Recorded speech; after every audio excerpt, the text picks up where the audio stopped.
Hey there, viewers. Before we jump into this mind-blowing story, let me ask you, have you ever uncovered a truth so shocking that it changed the way you see everything? Share your experience in the comments.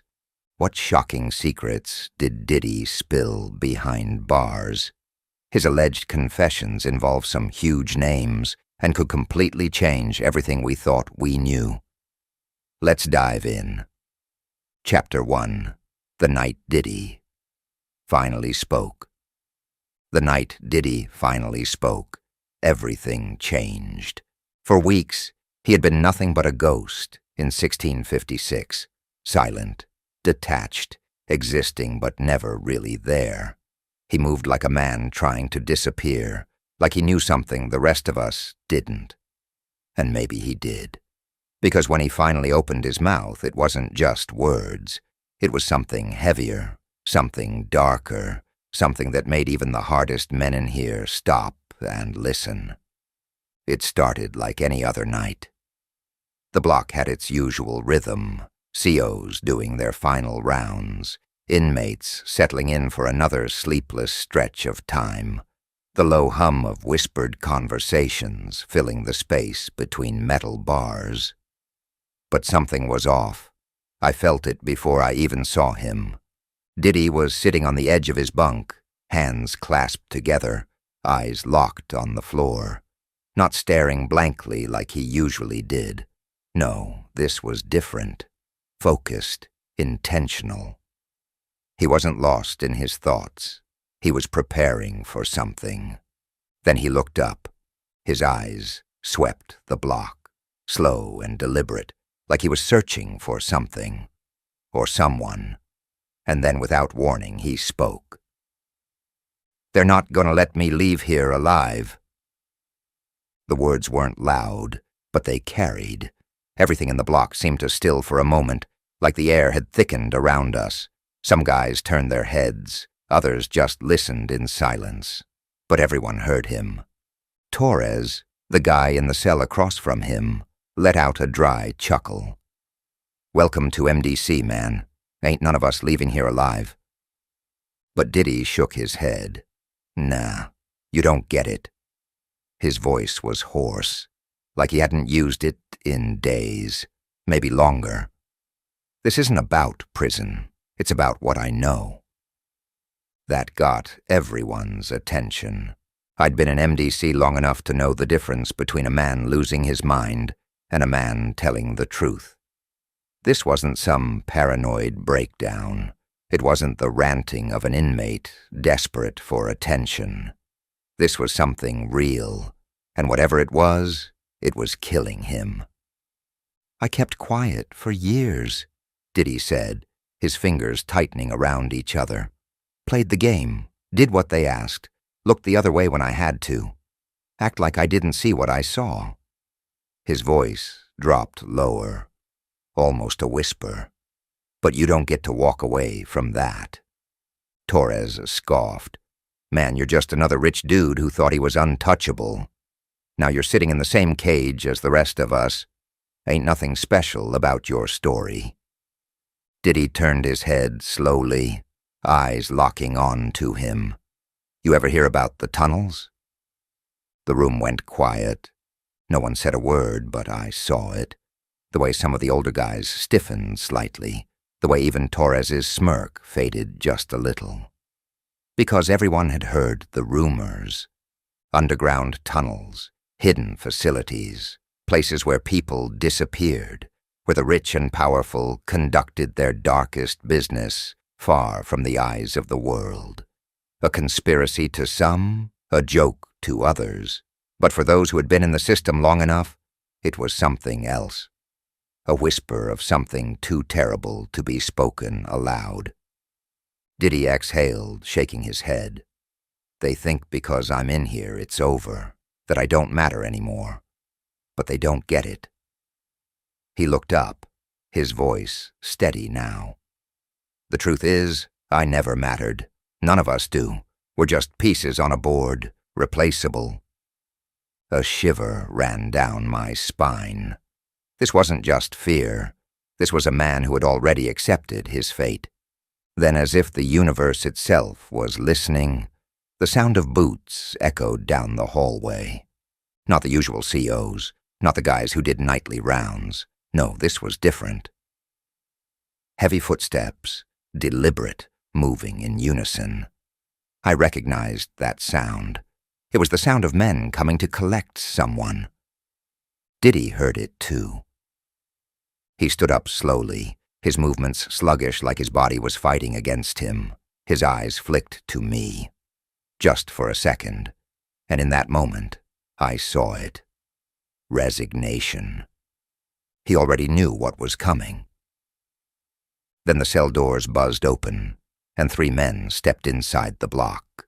Not in uniform, not even trying to look like they belonged here. They weren't here to guard him. They were here to take him. The air in the block changed in an instant.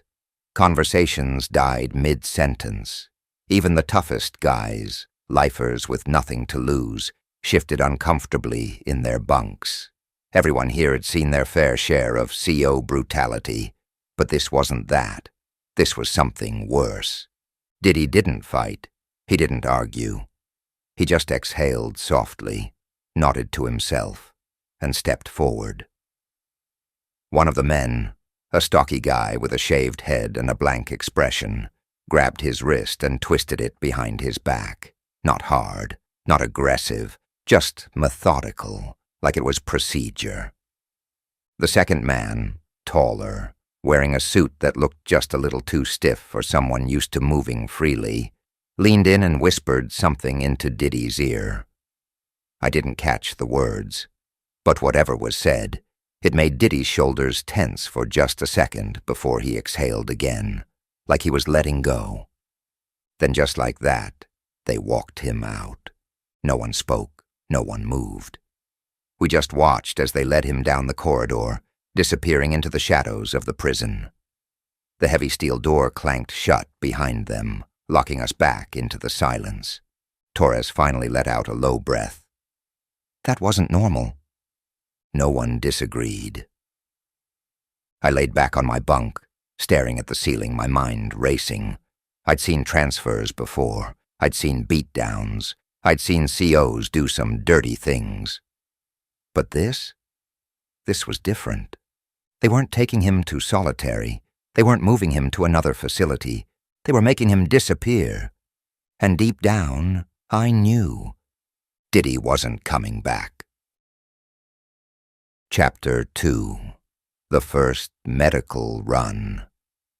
I'd always been a light sleeper, a habit I picked up early on in life. It helped in a place like this, where noises in the night weren't just background sounds. They meant something. A shuffling footstep, the clink of cuffs, the murmured voices of guards. Those were all signals, warnings wrapped in routine. So when I woke up that night to the sound of movement outside my cell, my instincts kicked in before my eyes were even fully open. It wasn't just the usual night patrol. The steps were too controlled, too purposeful. I shifted just enough to glance toward the cell door, my breath held as I peered through the reinforced glass window. A group of guards were walking down the corridor, but this wasn't just a routine check. They weren't doing rounds. They were here for someone, and that someone was Diddy. Even though I had been expecting it, waiting for this moment ever since I saw them take him the first time, it still felt off. I watched as he stepped out of his cell, already cuffed, his movements slow but precise, like a man walking a path he had no choice but to follow. But it wasn't Diddy that made my skin crawl. It was the guards. They weren't the usual MDC crew. I recognized the regular night shift officers, the guys who mostly kept their heads down and did their time, just like the rest of us.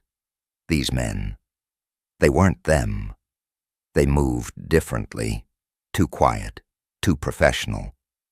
They didn't exchange a single word as they locked Diddy's cuffs and nudged him forward. Everything about them screamed something beyond regular prison security. The way they walked in formation, the way they positioned themselves in the hallway, the way one of them turned his head ever so slightly, just enough to glance toward my cell. I barely flinched. Years of practice. If you reacted too fast, they know you're watching.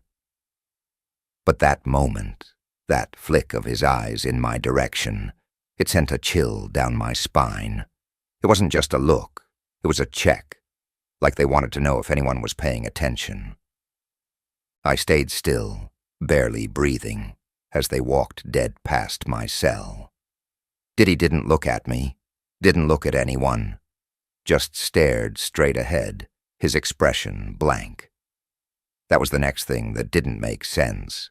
Medical runs usually had a certain energy to them. If an inmate was in serious trouble, there'd be urgency. If it was something routine, there'd at least be some chatter. Hell, even the guys faking injuries to get a break from their cells would try to put on a show. But Diddy? He wasn't fighting.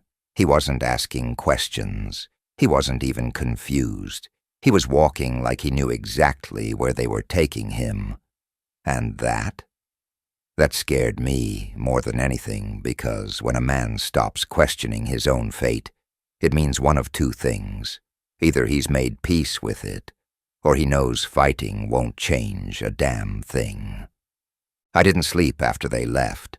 I just laid there in the dark, my mind replaying the scene over and over, dissecting every detail, the way the guards didn't speak, the way they moved in sync, the way Diddy had just gone with them.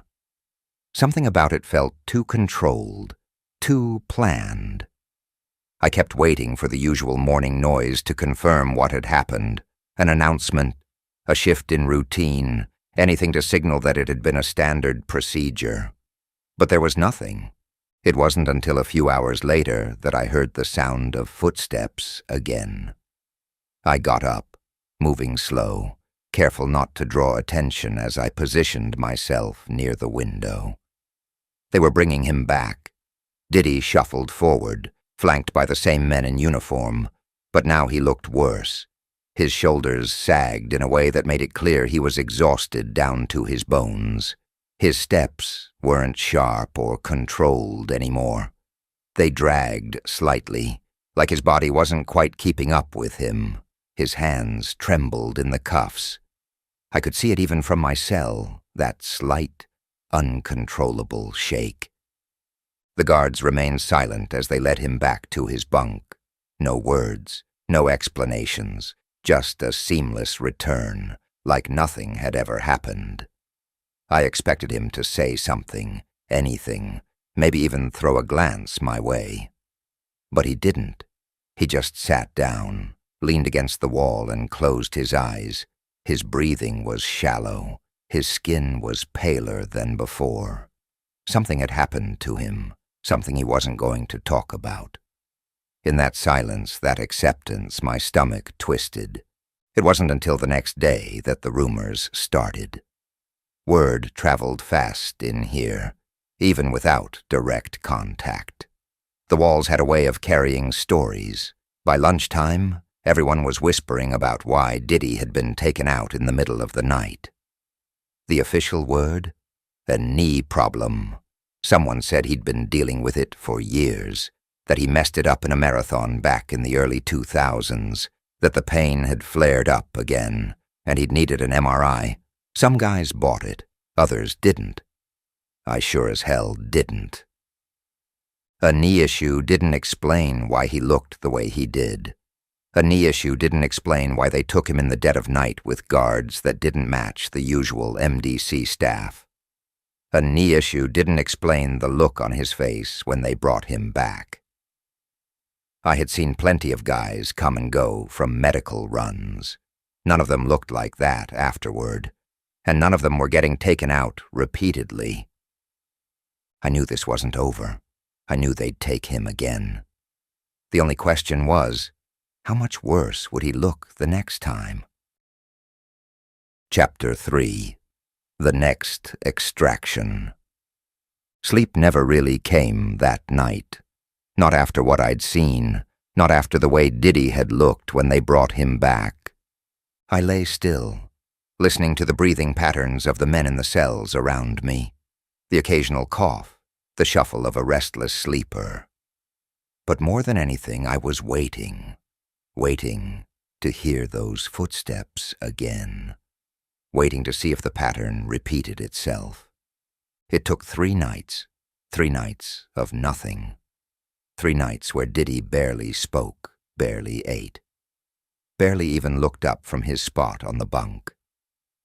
His skin still had that sickly pallor, and there was something hollow in his eyes, like a piece of him had been scraped out and left somewhere else. Then on the 4th night, I heard them. The same heavy boots, the same slow, methodical pace. My eyes snapped open before the first step even reached my door. I had been expecting it, but that didn't make it any less chilling. I turned my head just enough to see. It was them. The same group, the same unspoken coordination, and Diddy, already awake, already sitting up, already waiting. Like he knew they were coming before they even got there. They didn't say a word. They didn't need to. One of them stepped forward, unlocked the door, and Diddy rose without hesitation. The cuffs clicked around his wrists. The guards moved, flanking him just like before, positioning themselves like a unit that had done this 1,000 times before. This time, he did glance my way. For less than a second, his eyes met mine through the dim light of the corridor. And that was all it took. I didn't see fear. I didn't see anger. What I saw was worse. I saw resignation. And then they took him. The door clicked shut. The footsteps faded, and I was left staring at an empty bunk. Morning came, but it brought no answers, no announcements, no explanations. Just the usual routine, food trays, roll call, forced normalcy. By midday, the whispers started again. They took him again? He's sick or something. Bet he snitched. They don't take snitches like that. No one knew anything, but everyone had a theory. I ignored them. I knew what I had seen. And I knew this wasn't about a damn knee injury. Hours passed.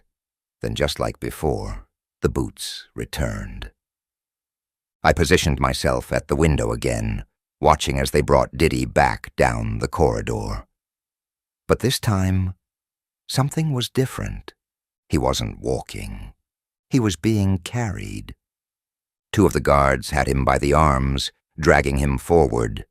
His feet barely touched the ground, toes scraping against the tile. His head lolled to the side, his breathing ragged.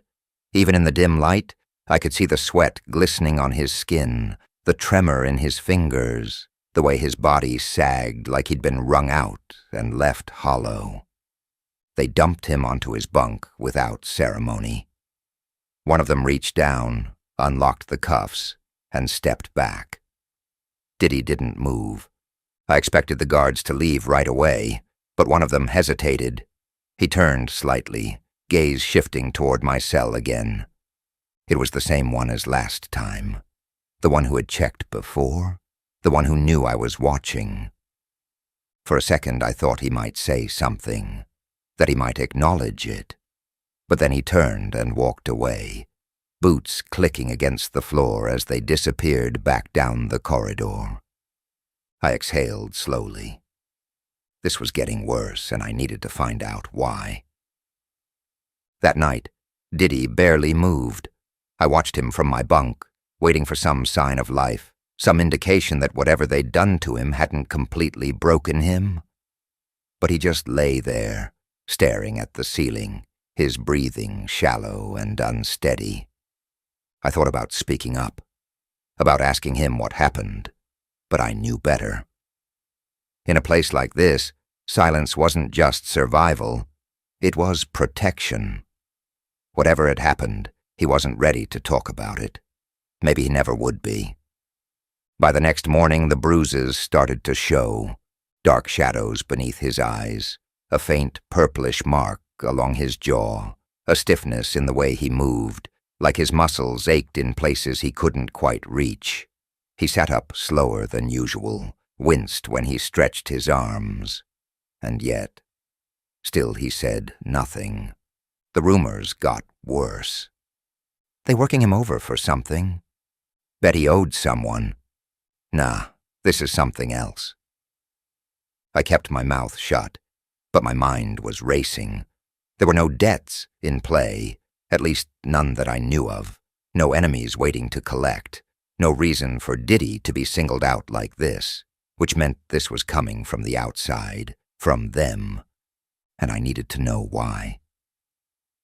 That night I didn't sleep.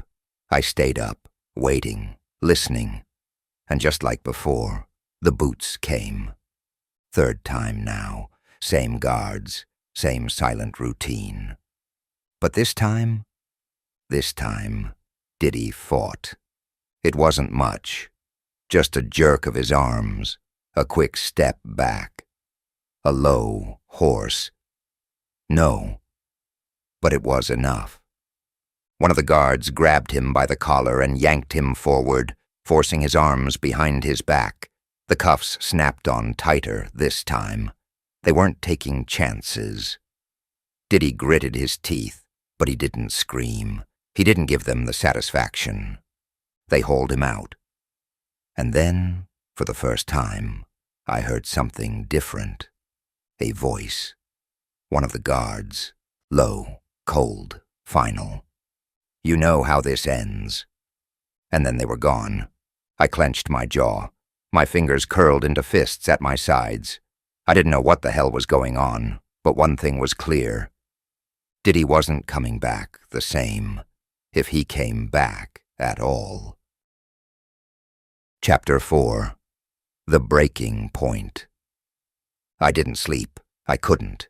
Every muscle in my body was tense, my mind racing with possibilities, scenarios, outcomes. Diddy was gone again.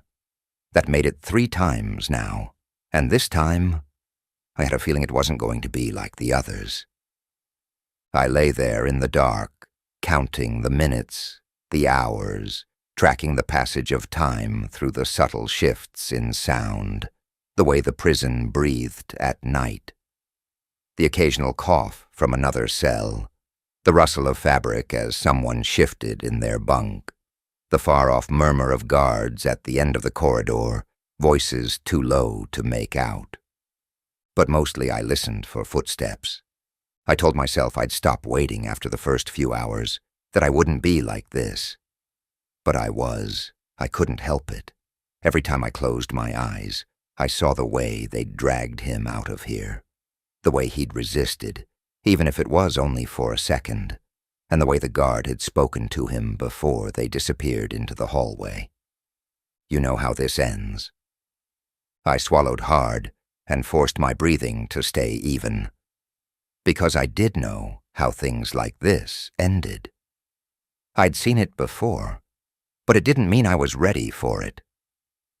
Hours passed. Morning came and went, then afternoon, still no sign of Diddy. It was different this time.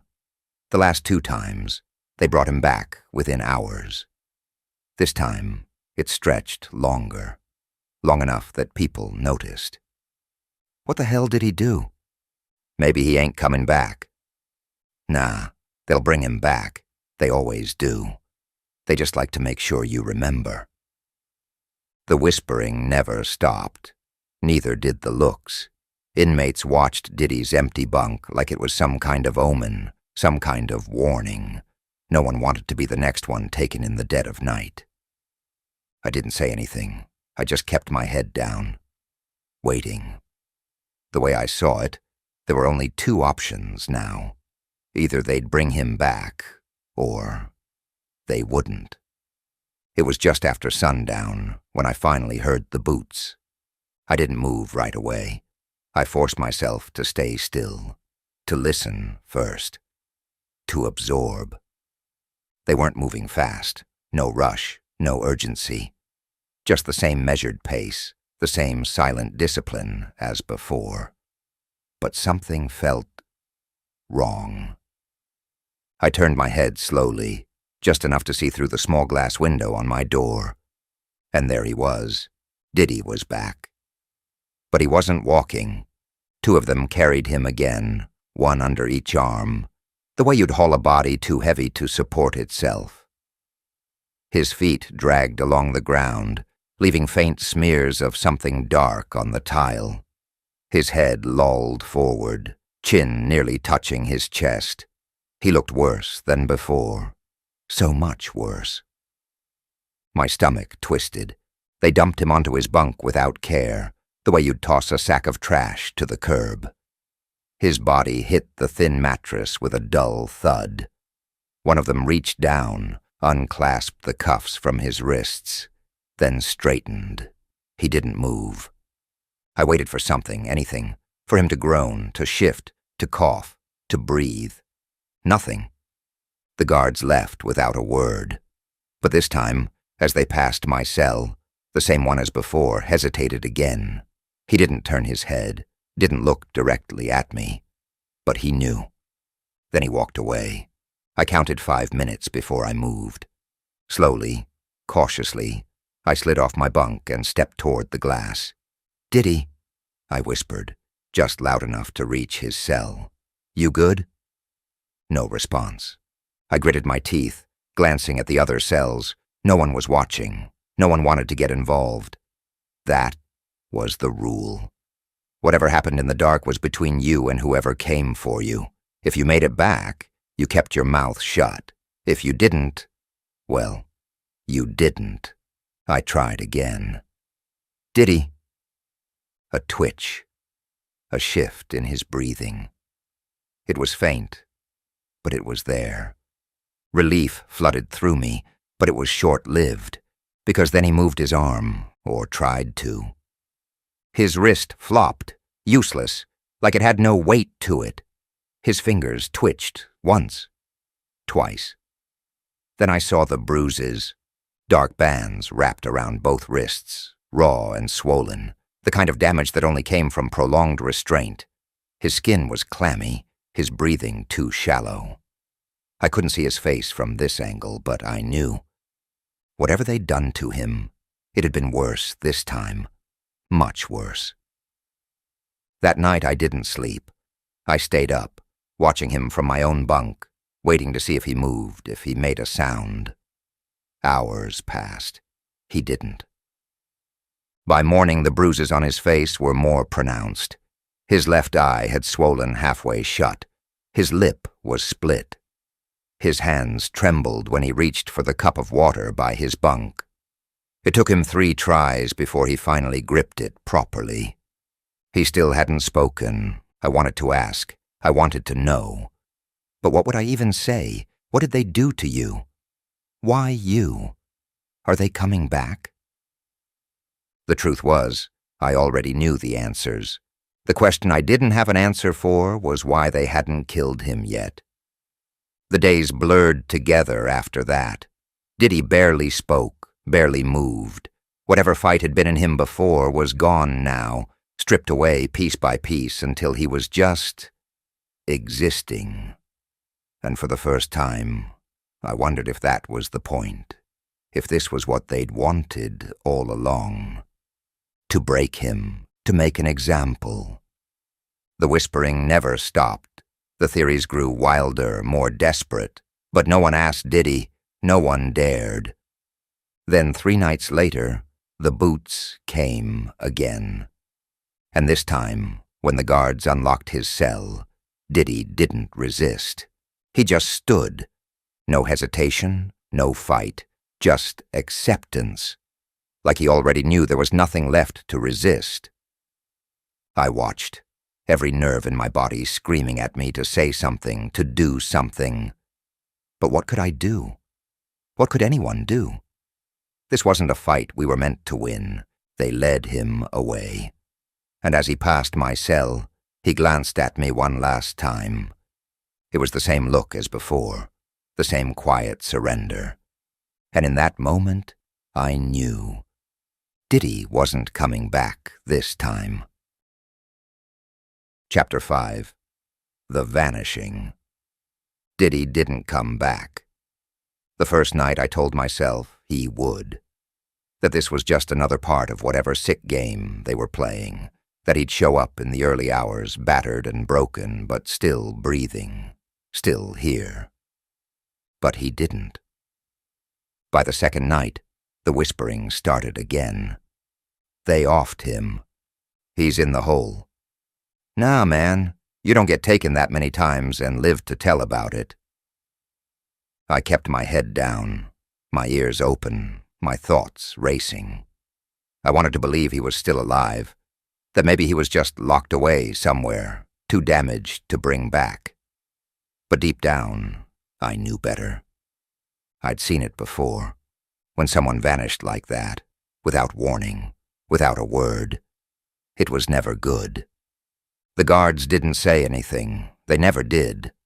But there was a shift in the air, something subtle, something most of the others ignored. A tension, a watchfulness. Like they were waiting to see how we'd react. We didn't. Because that was the rule. When someone disappeared, you didn't ask questions. You just kept your mouth shut and moved on. A week passed. Diddy's bunk stayed empty. They didn't assign anyone new to his cell. They didn't clean out his stuff. It was like he had never existed. I caught myself watching the door at night, listening for the boots, waiting for them to come for someone else. But they didn't. Whatever this had been, it was over. Or so I thought. The real trouble started 10 days after Diddy vanished. It was morning, roll call, same routine as always. Stand up, say your number, sit back down. Except this time, when they called Diddy's number, I flinched. It was instinct, a reaction I couldn't control. Because for the first time since he'd disappeared, they actually called his number. Silence filled the block. The guard who'd spoken, one of the regulars, a guy named Burke, looked up from his clipboard, his gaze sweeping the room. He knew. We all knew. But still he called it again. 3497, stand up. Nothing. Burke sighed, made a note on his sheet, and moved on like nothing had happened. But I saw it, the way his jaw tensed, the way he shifted just slightly before continuing. Something was wrong, and I wasn't the only one who noticed. That night I lay awake, staring at the ceiling, running over every possibility in my head. Why call his number? They knew he was gone. Hell, they were the ones who took him. So why the act? Why the performance? There were only two reasons I could think of. One, they wanted to see if anyone would react, if anyone would slip up, break the unspoken rule and ask a question, or two. They wanted us to believe he was still alive. But why? What was the angle? I didn't have an answer. Another week passed. The tension only grew. The guards were quieter, more rigid, the inmates more restless, more paranoid. Then one night, the boots returned. I sat up immediately, my pulse hammering. It had been weeks. Why now? But they weren't coming for me. They weren't even coming for another inmate. They went straight to Diddy's cell.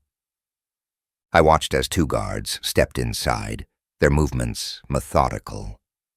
They picked up the few personal belongings he'd left behind, his blanket, his cup, a half-broken radio he never got to fix. And then they left. Just like that, it was done.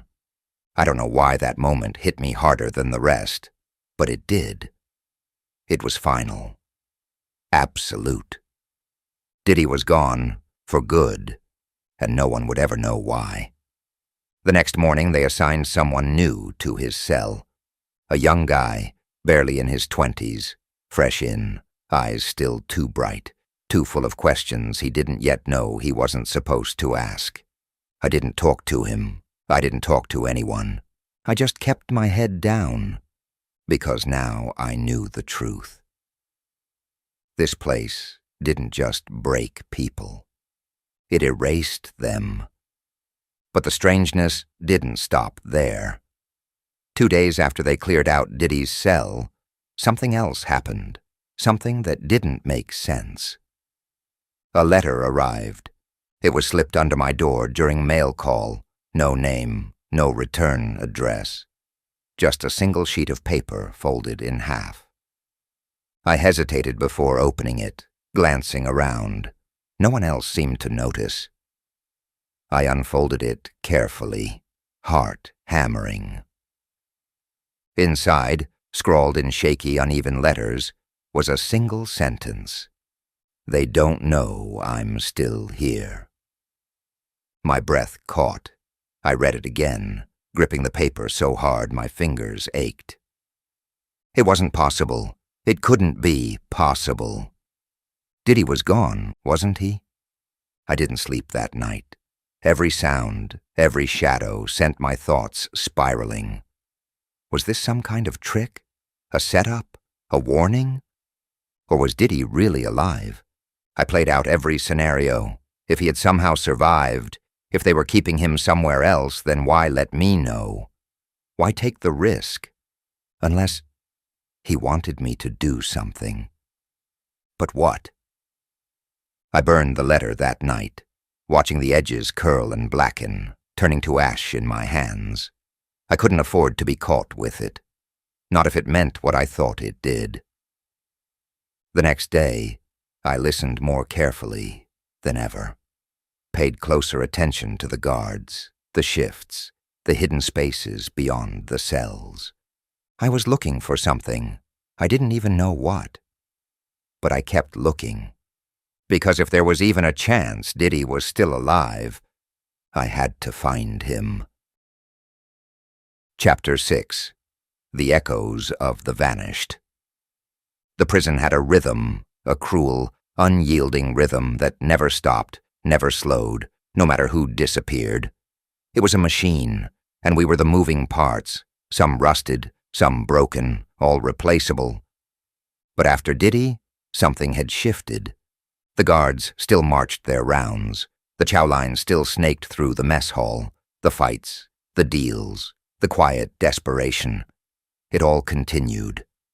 But underneath it, beneath the routine, there was a hum, a tension. The kind that made you feel like something was crawling beneath your skin. Diddy was gone, but his absence hadn't settled. It had stirred something up instead. I still had the letter on my mind. They don't know I'm still here. Those words gnawed at me, turning over and over in my head, burrowing into my thoughts until I started seeing them everywhere. If it was really Diddy, where the hell was he?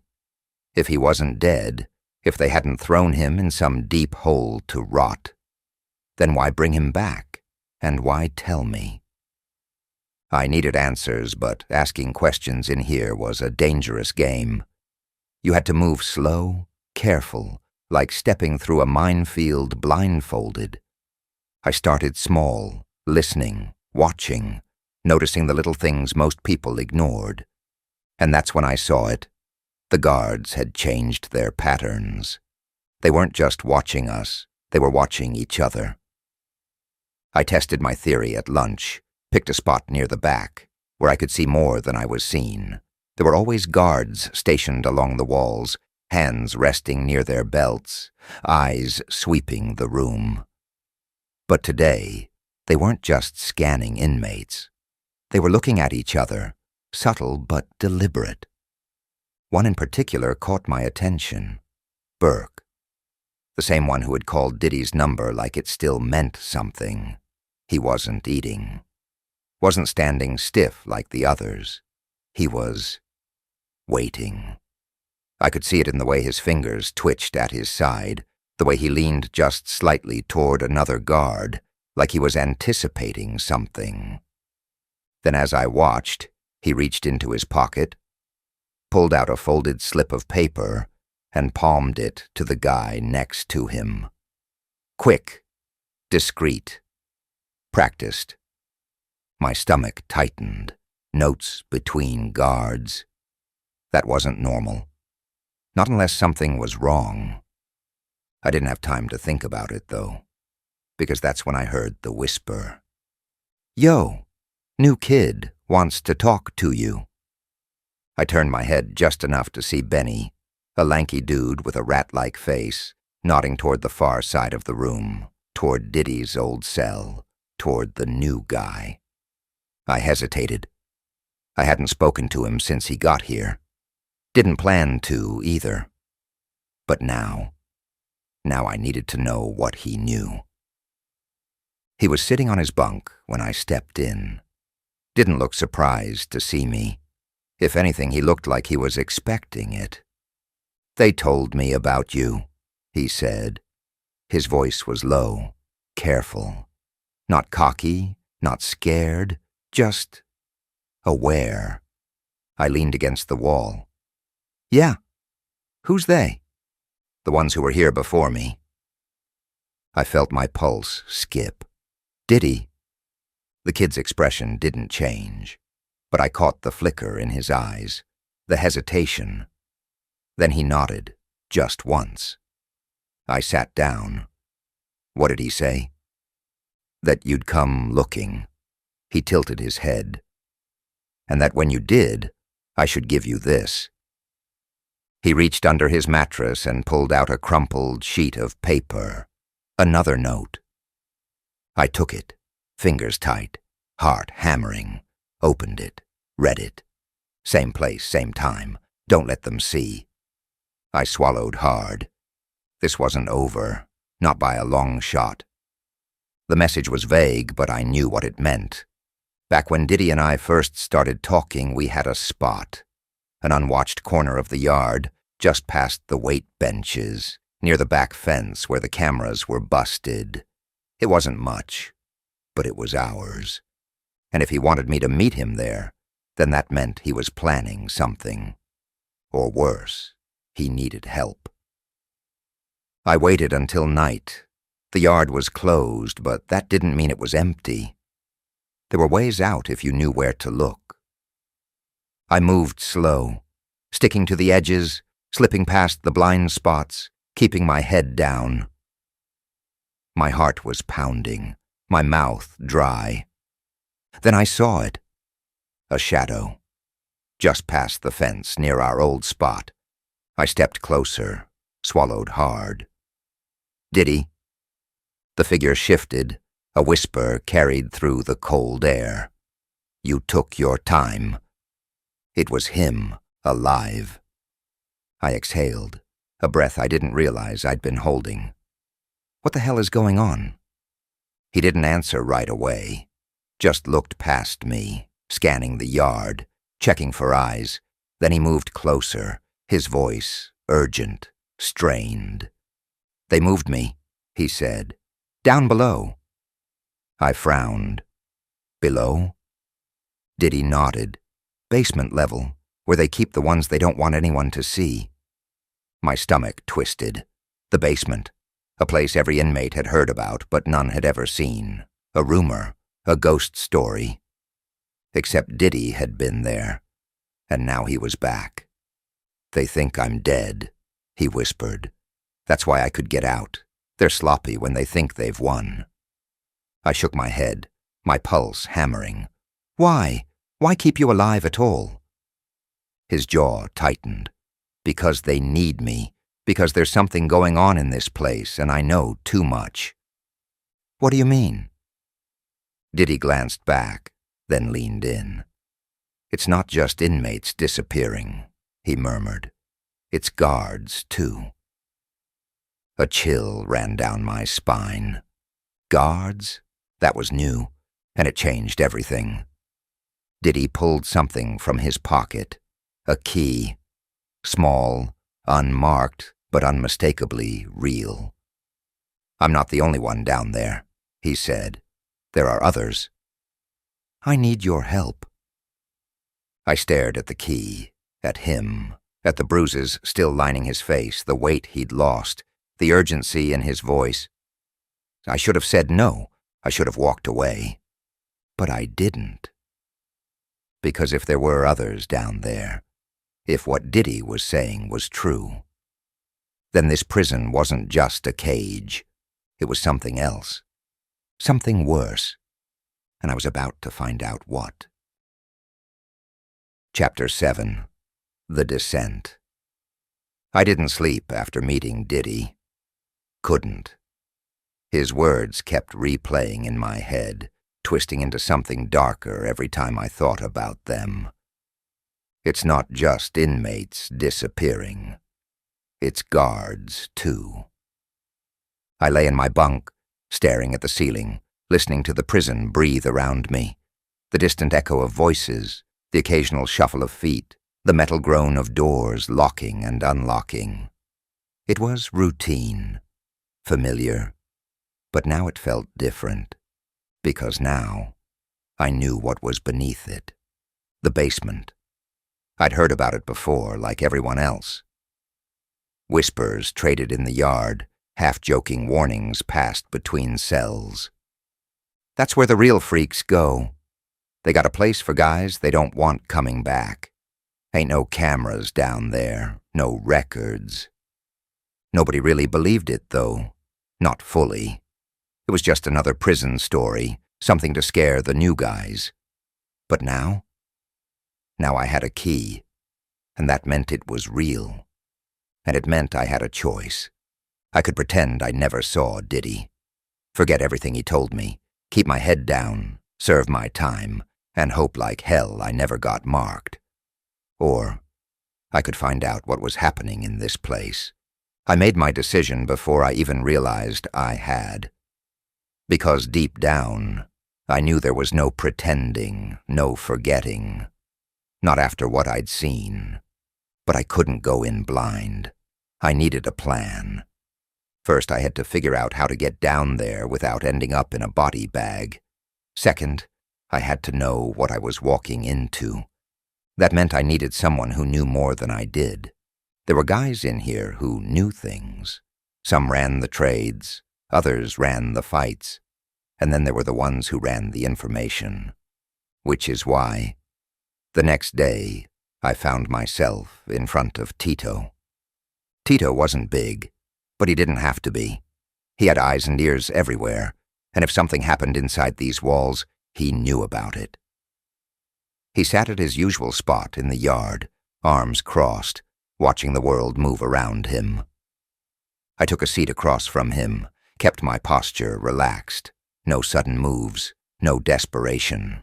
Guys like Tito could smell desperation, and they didn't like it. I need to know about the basement, I said. Tito raised an eyebrow, slow and amused. That so? I know it's real, I said. I just need to know how deep it goes.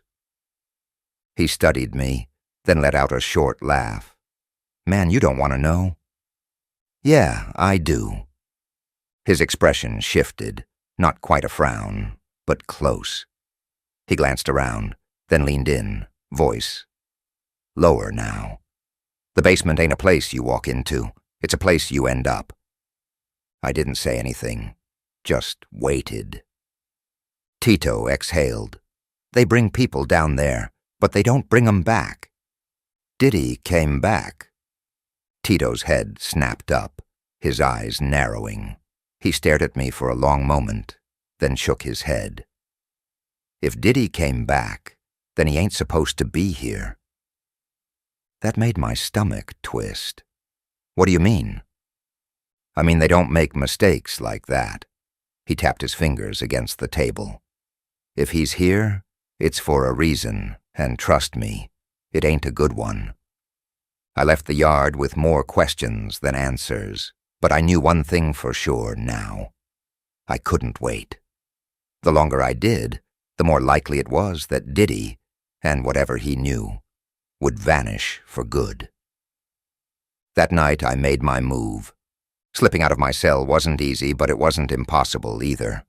I'd learned how to move quiet, how to time my steps with the shifts of the guards.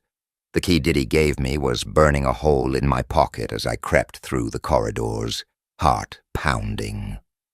The entrance to the basement wasn't where I expected. It wasn't hidden behind some locked steel door or tucked away in an abandoned wing. It was right there, past the main corridors, behind a door marked storage. Just a regular, unassuming door. Like it was nothing at all. I slipped the key into the lock and turned. The door clicked open. Inside there were stairs, cold concrete stairs leading down into darkness. I hesitated for half a second before stepping through, closing the door behind me. My breath felt loud in the silence. Each step echoed like a gunshot. The air changed the deeper I went. It got colder, staler. Like the place hadn't seen fresh air in years. At the bottom, another door. This one wasn't locked. I pushed it open and stepped into a nightmare. The room was lined with cells, not like the ones upstairs. These were different, smaller, cramped, the kind of cages you'd see in an animal shelter, not a prison, and they weren't empty. People were in there, some sitting, some lying down, others staring blankly at the walls. Hollow-eyed, silent. I swallowed hard. "Diddy?"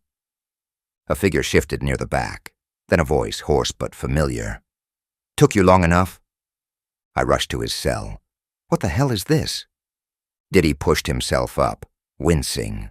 "This," he said, "is where they keep the ones who know too much." I felt my pulse hammering. "We have to get you out." "Not just me," he said. "All of us." I looked around, at the other faces watching us now. Some hopeful, some just empty. I nodded. "Okay, but we have to move fast."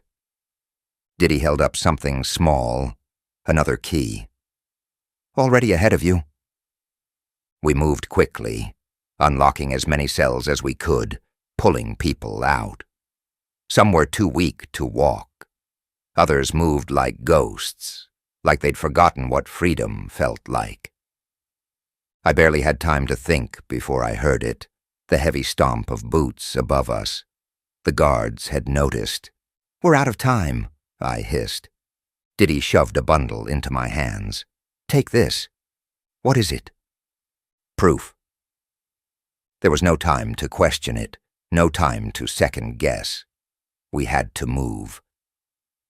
As we ran for the stairs, I heard the first alarm blare. A sharp, deafening sound that meant only one thing. They knew.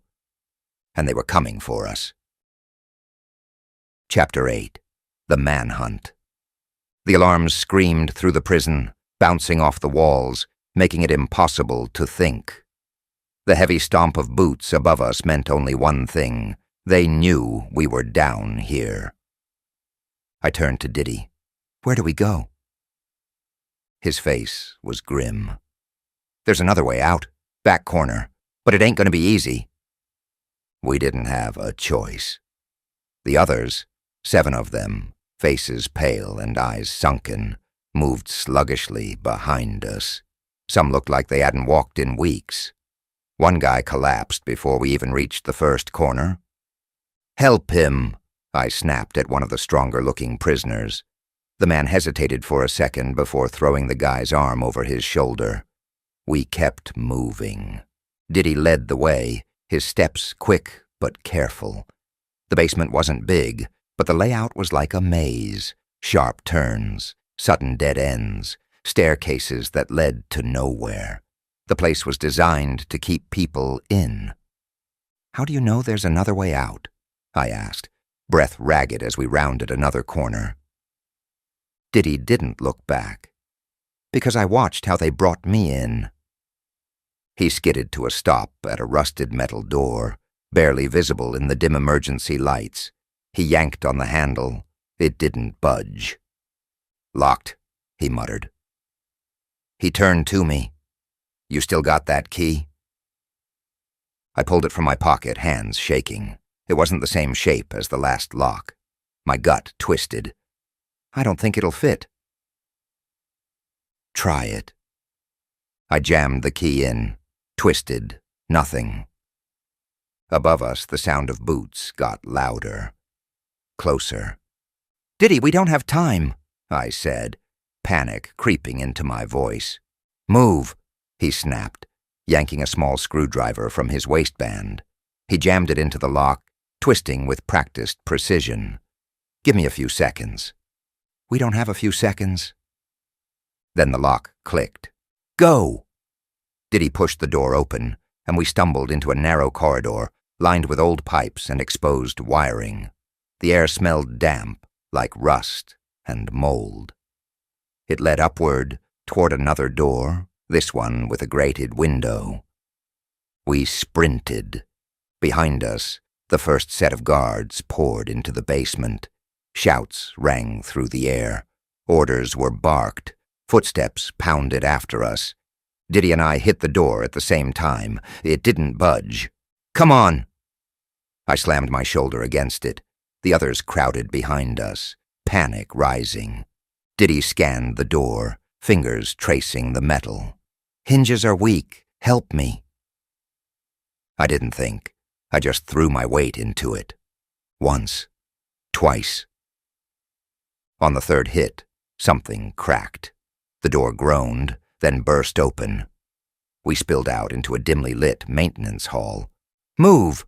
I barked. We ran. The hallway led to another set of stairs. These ones climbed up into the main prison. I knew that if we went too far, we'd be out in the open, where the guards would have full control. "Where now?" I gasped. Diddy pointed to the left. "Laundry room, fewer cameras, more places to hide." We pushed through another door, into a massive industrial space filled with carts of dirty uniforms and machines that hummed loudly enough to muffle some of the alarm noise. Steam hissed from pipes along the walls, making the air thick. "We split up," Diddy said. "Too many of us in one place, we're screwed." "Split up and go where?" one of the prisoners hissed. "Just keep moving," Diddy said. "Stay out of sight. If you get cornered, you're on your own." That shut everyone up real quick. We didn't have time to argue. One by one, the prisoners scattered, vanishing behind machines, slipping into storage closets. Diddy and I ducked behind a row of massive dryers. We waited. The guards burst in moments later. Flashlights swept across the room. Shadows shifted. "They're here," one of them barked. My breathing slowed. We crouched lower. Footsteps crept closer. I could hear my heartbeat pounding in my ears. A flashlight beam swept over our hiding spot. It paused, held. "Got movement!" We ran. Diddy and I crashed through another doorway, back into the prison corridors. The alarms were still blaring. The whole place was in lockdown now. "This way," Diddy gasped, pulling me toward a stairwell. "You sure?" "Nope." We took the stairs 2 at a time, breath burning in our lungs. At the top, we burst into another hallway, this one familiar. My heart leapt. "This is my block," I realized. Diddy grinned. "Told you I knew a way out." The grin vanished when a guard stepped into the hallway ahead of us, big, armed, blocking the only way forward. Diddy cursed. We skidded to a stop. "End of the line, boys," the guard said, pulling out a baton. I clenched my fists. "Like hell it is." The guard swung first. I ducked. Diddy rushed him from the side. The 3 of us crashed into the wall. My head snapped back from the impact. Diddy twisted the baton from the guy's grip, swinging it hard into his ribs. The guard grunted, staggered, but didn't go down. He elbowed Diddy in the gut, sending him sprawling. I took my shot. A solid punch to the side of his jaw, not enough to drop him, but enough to make him stumble. Diddy was back on his feet in an instant. This time, he didn't hold back. The baton came down hard, once, twice. The guard hit the floor. Diddy grabbed my arm. "Move!" We sprinted down the hallway. My cell was ahead. We had seconds, maybe less, before more guards showed up. Diddy shoved something into my hands as we ran, the bundle from before. "Keep it hidden," he said. "What is it?" He didn't answer. We reached my cell. He gave me one last look. We split here. "What about you?" Diddy smirked. "I've got my own exit." Then he was gone. I dove into my cell, heart hammering, just as the next set of guards stormed down the hallway. I threw myself onto my bunk, pulled my blanket over me. Seconds later, a flashlight beam cut into my cell. "Sing, you in here?" I grumbled, rolling over. "What the hell's going on?" The guard hesitated, then muttered something into his radio. The light disappeared. Footsteps faded. I exhaled, slowly, carefully. Then I looked down at the bundle in my hands, unwrapped it, and saw the papers inside. My stomach twisted. Because now I knew what Diddy had given me, proof. And if I had it, that meant I was next.